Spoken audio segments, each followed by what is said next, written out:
예배 함께한 여러분 모두에게 우리 주님의 사랑과 은혜가 늘 충만하시기를 주님의 이름으로 축원합니다. 오늘은 성탄절을 앞둔 주일입니다.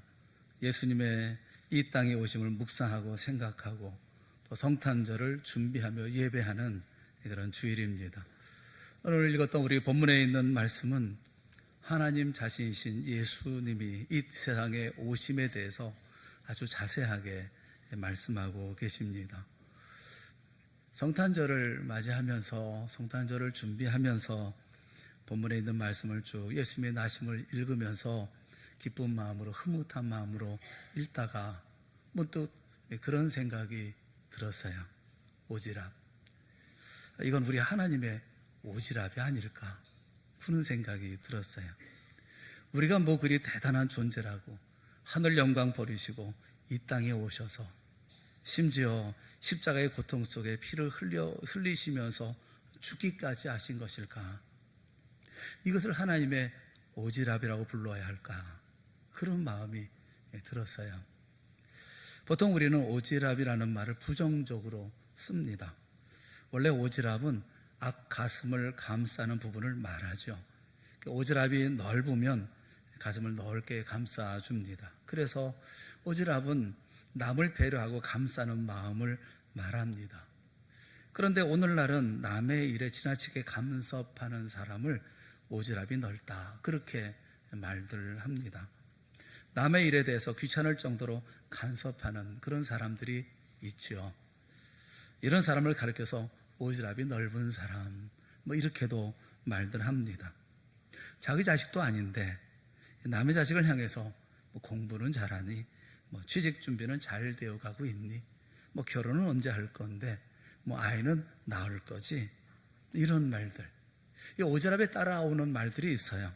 주제넘게 염치 없이 혹은 쓸데없이 아무 때나 사사건건 감나라 대추나라 뭐 이런 말들이 오지랖에 따라오는 말이죠. 오지랖을 떤다라는 말이 있을 정도로 오지랖이라는 말은 부정적입니다. 사랑하는 여러분, 세상상 모든 것이 내가 아는 만큼만 보입니다. 이것은 사물을 볼 때에만 적용되는 말이 아닙니다. 사람과의 관계 속에도 그대로 드러나는 일입니다. 아는 것의 가장 큰 적은 아는 것이다 라는 말 들어보셨습니까? 내가 무엇인가를 알고 있다고 생각하는 순간부터 알려고 하지 않는다는 것입니다. 모른다고 생각할 때에 알려고 하는 것인데 그래서 아는 것의 가장 큰 적은 아는 것이다 그런 말이 있어요.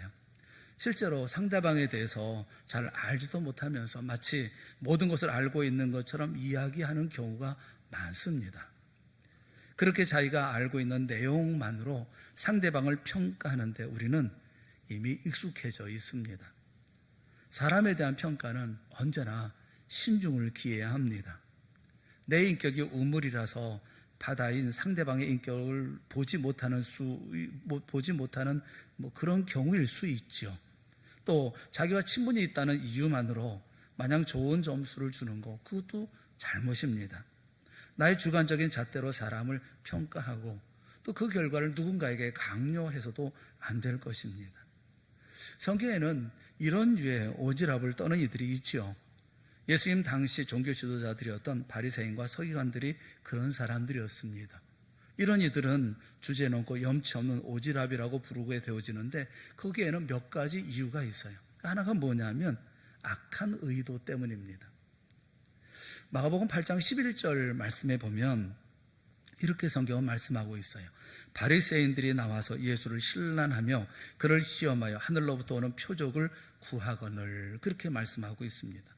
예수님이 좀 전에 막 떡 7개로 4,000명을 먹이고 7광주를 남겼던 놀라운 이적을 행하신 후였습니다. 바리새인들이 예수님을 찾아와요. 그리고 신란하며 시험합니다. 여기 신란이라고 하는 수제테오라는 말은 시비를 걸면서 논쟁을 벌인다는 것이죠. 트집을 잡고 지나치게 따지고 드는 것 그것을 신란이라고 합니다.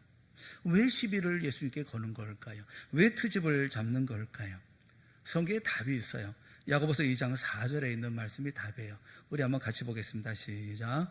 너희끼리 서로 차별하며 악한 생각으로 판단하는 자가 되는 것이 아니냐. 왜 악한 생각을 하는 것입니까? 왜 넘어뜨리려고 하는 것입니까? 왜 트집을 잡습니까? 차별하기 때문에. 어떻게 차별한다는 겁니까? 내가 저보다 낫다는 거예요. 저는 나보다 못하다는 것입니다. 내가 옳다라는 착각 때문이에요. 이것이 악한 생각인데 바로 이것이 교만함입니다. 그래서 간섭하고 참견합니다. 교만함이 오지랖을 넓게 하는 거예요. 어거스틴에게 어느 날 제자들이 물었습니다. 선생님, 그리스도인에게 있어서 최고의 덕이 무엇입니까? 한참을 생각하다가 어거스틴이 대답했어요. 첫째는 겸손이다. 그렇게 대답했어요. 제자들이 다시 묻습니다. 그러면 둘째는 무엇입니까? 그는 얘기하기를 둘째도 겸손이다. 셋째는 무엇입니까? 라는 제자들의 물음에 셋째도 역시 겸손이다 라고 대답했어요. 계속해서 제자들이 또 질문합니다. 그러면 겸손의 반대는 무엇입니까? 어거스틴은 겸손의 반대는 교만이다 라고 대답했어요. 제자들이 또 묻습니다. 그렇다면 선생님, 교만이란 무엇입니까? 어거스틴은 이렇게 대답했습니다. 교만이란 자기가 지극히 겸손하다고 생각하는 것이다. 그래서 교만이라고 하는 것은 자기도 잘 인식하지 못하는 죄라는 거예요. 쉽게 드러나지 않는 특별한 죄라는 것입니다. 어거스틴은 그 말 끝에 이렇게 얘기를 했어요. 교만은 인간이 빠지기에 가장 쉬운 것인 동시에 인간이 극복하기에 가장 어려운 것이란다 라고 말했어요. 사랑하는 여러분, 교만이 오지랖을 떨게 만드는 거예요.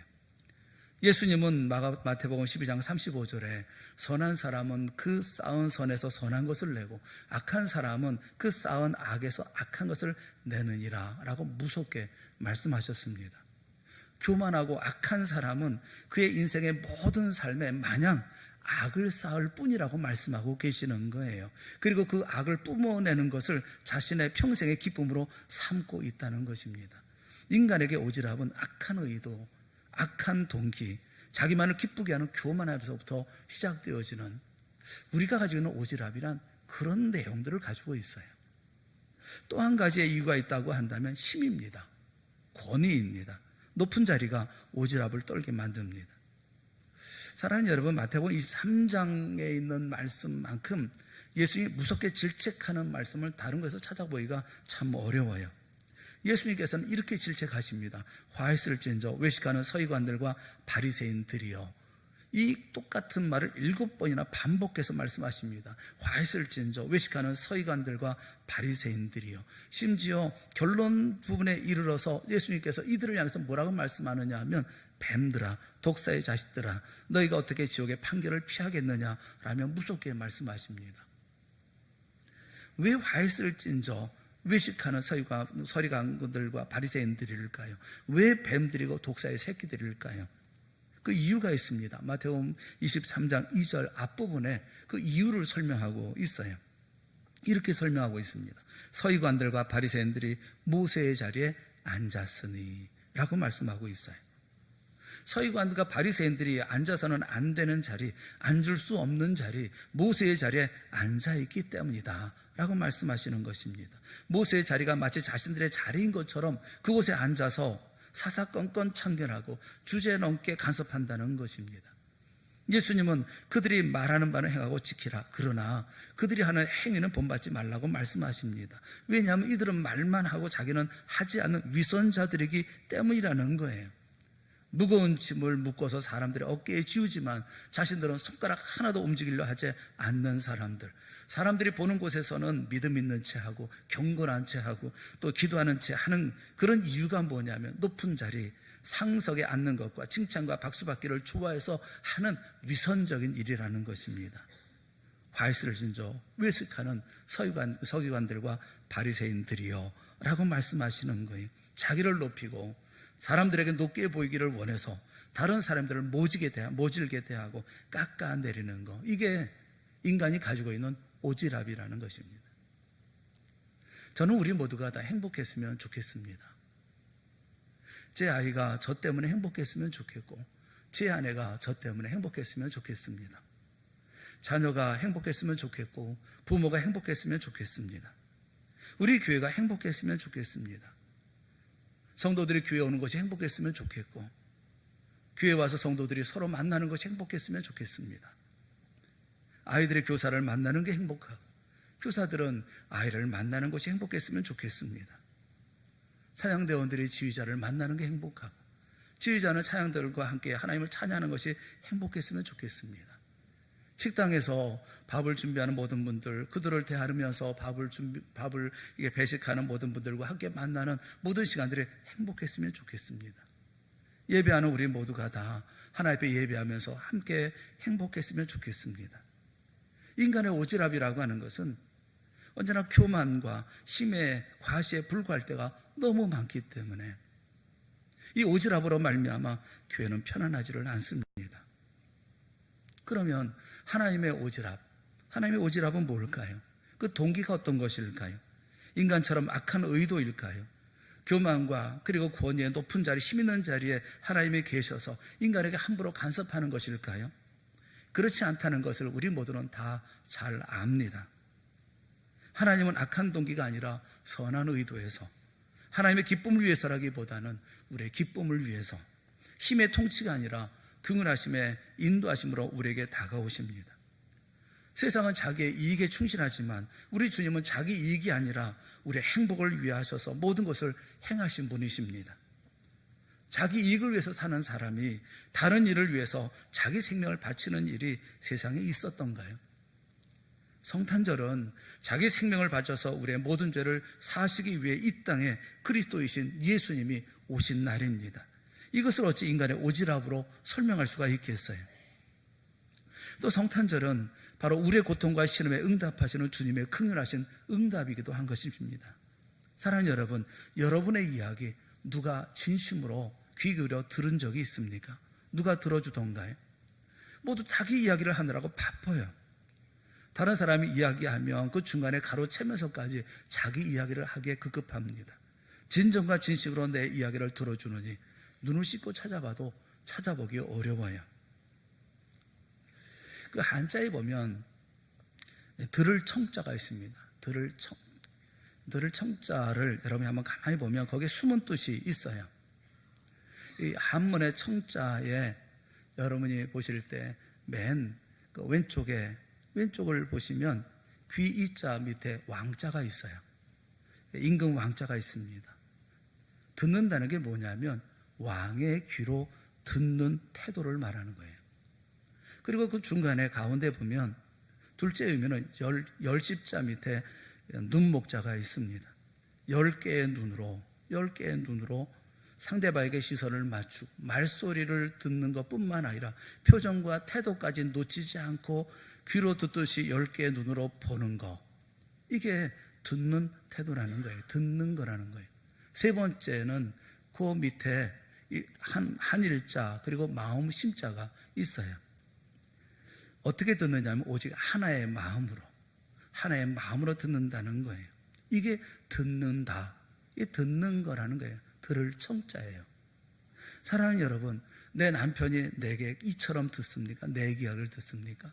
내 아내가 이렇게 내게 듣습니까? 내 부모와 자식이라도 이렇게 왕의 귀로 듣듯이 10개의 눈으로 보는 것처럼 오직 하나의 마음으로 내 이야기를 듣듯이 그렇게 들어줍니까? 이렇게 내 이야기를 듣는 분은 오직 한 분, 우리 주님 예수 그리스도밖에는 없어요. 이 땅에 오셔서 우리의 고통과 신음의 이야기를 들어만 주시는 것이 아니라 세상 모든 고통과 아픔을 주님 친히 이 땅에 오셔서 경험하시고 체험하시고 겪으신 분이 우리 주님이십니다. 이를 오지랖이라고 말할 수가 있겠습니까? 그러고 보면 하나님의 오지랖은 결코 오지랖이 아닙니다. 그것은 사랑이라고 말해야 옳은 거예요. 교회 안에는 오지랖이 있어서는 안 되는 거예요. 누가 나에게 어떤 간섭을 한다고 하면 더 이상 오지랖이라고 받아서는 안 되는 거예요. 또 내가 누구에게 접근할 때 내가 얘기하는 게, 내가 대해주는 게 오지랖이 되지 않을까 하는 마음으로 두려워해서도 안 되는 거예요.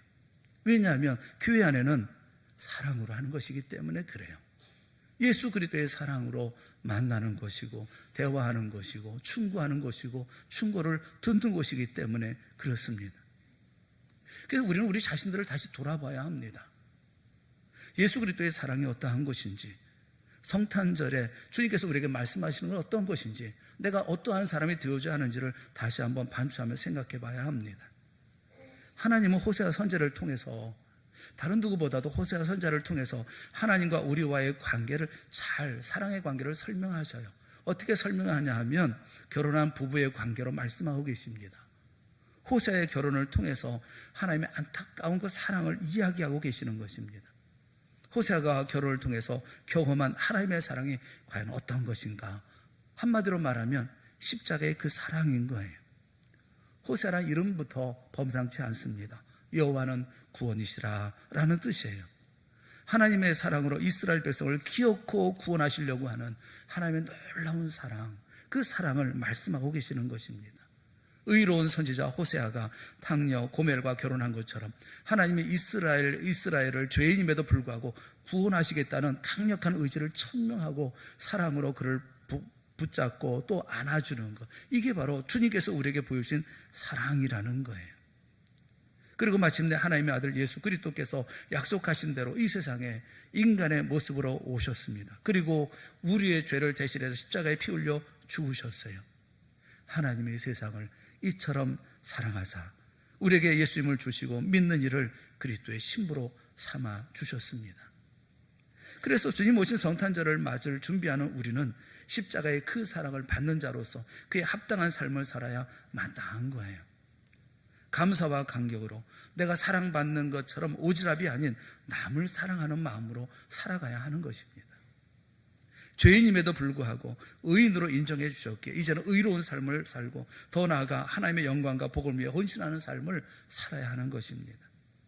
생각하면 생각할수록 그 하나님의 사랑과 은혜가 얼마나 큽니까? 바울은 이렇게 외쳤어요. 에베소 2장 4절과 5절의 말씀이에요. 우리 다 같이 함께 보겠습니다. 시작. 긍휼이 풍성하신 하나님이 우리를 사랑하신 그 큰 사랑을 인하여 허물로 죽은 우리를 그리스도와 함께 살리셨고 너희는 은혜로 구원을 받은 것이라. 그래서 우리는 늘 찬송할 수밖에 없어요. 우리가 310장 찬송하면서 하나님의 은혜로 이 쓸데없는 자 왜 구속하여 주는지 난 알 수 없도다 찬송합니다. 이제 우리는 넓은 오지랖의 삶을 살아야 합니다. 아니, 오지랖이 아니라 주님의 사랑으로 삶을 살아야 합니다. 주님이 우리에게 베푸신 사랑으로 우리도 내 가족, 내 이웃을 인간의 오지랖이 아닌 하나님의 오지랖, 그리고 사랑으로 사랑하며 살아가야 합니다.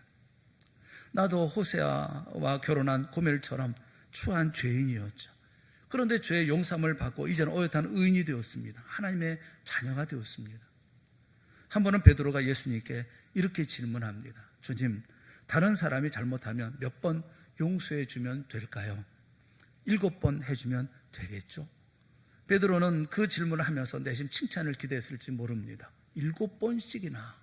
그런데 예수님의 대답은 전혀 뜻밖이었습니다.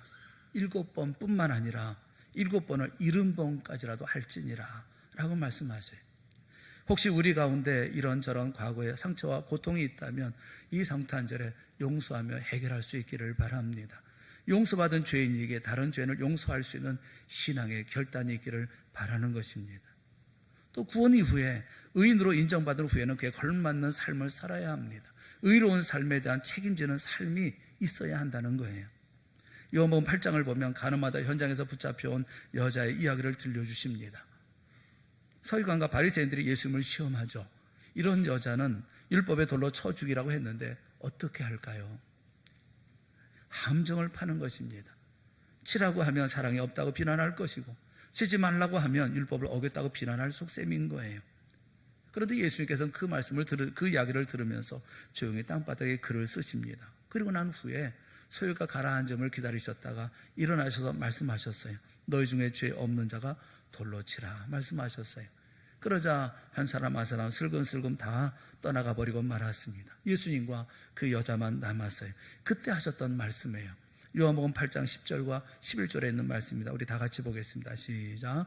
예수께서 일어나사 여자 외에 아무도 없는 것을 보시고 이르시되 여자여 어디 있느냐? 너를 정죄한 자가 없느냐? 대답하되 주여 없나이다. 예수께서 이르시되 나도 너를 정죄하지 아니하노니 가서 다시는 죄를 범하지 말라 하시니라. 아멘. 예수님이 나도 내 죄를 묻지 않겠다 라고 말씀하시면서 하나 덧붙여서 말씀하십니다. 이제 다시는 죄를 짓지 말라 말씀하셔요. 용서받은 자의 책임, 의로운 삶을 강조하고 계시는 것입니다. 이 성탄절에 용서받은 사람으로 의로운 삶을 결심하는 우리 모두가 되어질 수 있기를 주님의 이름으로 축원합니다. 우리는 주님이 이 땅에 오심과 십자가 그 사랑을 생각하며 평생 감사해야 돼요. 그래서 그 사랑에 보답하는 삶이 그 이후에 이루어져야 합니다. 사도 바울은 자신의 헌신의 이유에 대해서 이렇게 설명을 했어요. 고린도후서 5장 14절 말씀에 보면 그리스도의 사랑이 우리를 강건하시는 도다 라고 얘기를 하고 있어요. 여기 영어 성경에 보면 여기 강건한다는 말을 compels us 이렇게 표현합니다. 우리를 강건한다. 이 compel이라는 말은 강제한다 라는 뜻을 가지고 있어요. 예수 그리스도의 사랑 때문에 헌신하지 않고는 견딜 수 없는 그런 상태를 말하고 있는 거예요. 그 로마 바티칸에 가면 그곳에 시스티나 성당이 있는데 그 본당에 들어가면 천장에 최후의 심판이 그려져 있습니다. 미켈란젤로가 그린 그림이 그려져 있어요. 네, 저 그림이 바로 그 그림입니다. 천국에 간 사람들과 지옥으로 떨어진 사람들의 모습이죠. 예수님의 제자들의 모습이 묘사되어져 있는데 그 중에 이 바돌로메의 모습이 인상적입니다. 두 번째 사진을 보여주세요. 바돌로메의 그 그림이 그려져 있어요. 그 바돌로메의 손에는 벗겨진 가죽을 들고 있습니다. 자신의 벗겨진 가죽을 들고 있습니다. 그런데 그 가죽 위에 그려진 얼굴을 잘 보면 얼굴이 있는데 그 얼굴은 세 번째 그림을 한번 보여주세요. 그 얼굴은 바로 미켈란젤로 본인의 얼굴을 그렸다는 거예요. 처절한 모습으로 천장에 매달려 그 모든 그 대작을 완성하기까지 그는 헌신합니다. 그 헌신하는 자신의 모습을 저 그림에 투사를 한 것이죠. 그런 심정으로 주님을 위해서 헌신하겠습니다 라는 마음이에요. 오늘 우리는 각자의 형편대로 하나님의 영광과 동정녀 탄생과 십자가의 복음을 위해 최선을 다해야 합니다. 이것이 바로 십자가 그 사랑을 아는 사람의 헌신인 것이죠. 이 성탄절에 주님의 사랑에 응답하는 사랑과 용서와 의로운 삶과 헌신을 다짐하는 우리 모두가 되어질 수 있기를 주님의 이름으로 축원합니다. 교회 안에는 더 이상 어떤 갑질이나 또는 어떤 다른 모습이 우리 가운데 있어서는 안 되는 거예요. 그것이 아닌 오직 사랑으로 그 모든 일을 감당해야 하는 것입니다.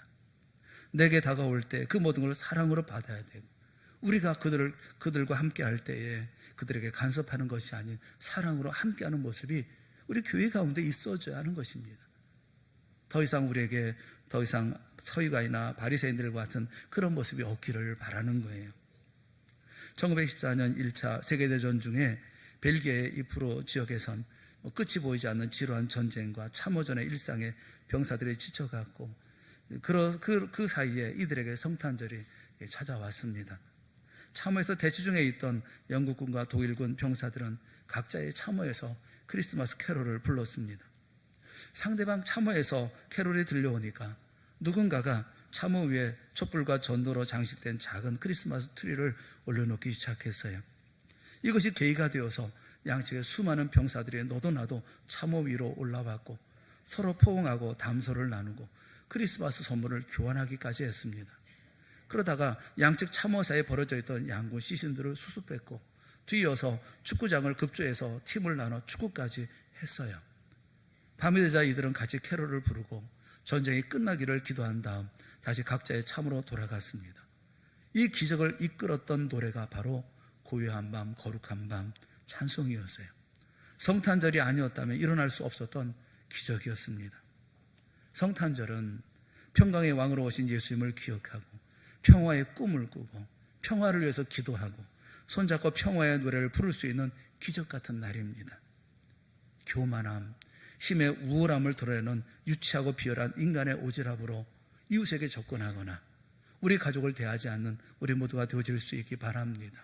선한 동기와 그의 유익을 위해서, 그리고 긍휼함으로, 주님의 사랑으로 모든 일을 대하는 성탄절이 되어질 수 있기를 바랍니다. 성탄의 그 밤에 수많은 천군 천사들의 강보에 쌓인 마국간 구유에 누인 아기를 바라보면서 하늘까지 닿는 장엄한 평화의 노래를 부릅니다. 하나님의 약속과 성취를 하는 우리 모두는 주님께서 이 땅을 정의와 공의로 다스리실 것이고, 하나님의 나라의 아름다움으로 채워가실 것을 우리 모두가 온 피조물과 함께 찬송하는 이런 성탄절이 되어야 할 줄로 믿습니다. 다시 한번 주님 나신 성탄절을 기뻐하고 감사하면서, 그리고 성탄절을 준비하는 우리 모두가 되어질 수 있기를 주님의 이름으로 축원합니다. 더 이상 우리 가운데는 오절압이 없는 삶이 되어질 수 있기를 바랍니다. 우리 가운데는 갑질이 없는 삶이 되어질 수 있기를 바랍니다. 교만함이 없기를 바라고, 힘에 의해서 찍어 누르는 모습이 없기를 바랍니다. 서로 사랑하고 서로 격려하고 평화를 이루고, 어떤 일을 하든지 평화로운 가운데 그를 사랑함으로 이 모든 일을 수행해 나가는 그 날을 만들어갈 때, 진정 예수님께서 우리에게 주신 성탄절의 의미를 되새기고 되살리는 그런 삶이 되어질 줄로 믿습니다. 올해의 성탄절은 여러분에게 새로운 의미의 성탄절이 되어지고, 새로운 느낌의 성탄절이 되어지고, 여러분이 새로운 마음으로 다가서는 성탄절이 되어질 수 있기를 주님의 이름으로 축원합니다. 기도하겠습니다. 사랑의 하나님 아버지, 세상의 모든 모습들을 우리 교회에서 볼 수 없기를 바랍니다. 예수 그리스도 그 사랑만이 우리 가운데 있게 하여 주시옵시고, 사랑 속에 책임지며 그리고 헌신하며 주 앞에서 온 힘을 다하여 하나님 앞에 함께 나가는 평화로운 모습만 있기를 원합니다. 주여, 주님께서 피 흘려 값주어 우리로 한 형제 되게 하시고, 그리고 한 나라를 향해 갈 수 있도록 동역자 되게 하신 주님, 우리의 마음을 주장하여 주셔서 이 성탄절에 새로운 마음으로 주님을 뵙게 하여 주시옵시고, 우리가 사랑하는 이웃들을 대하게 하여 주시옵시고, 미래의 나라를 만들어가는 오늘의 성탄절이 되게 하여 주시옵소서.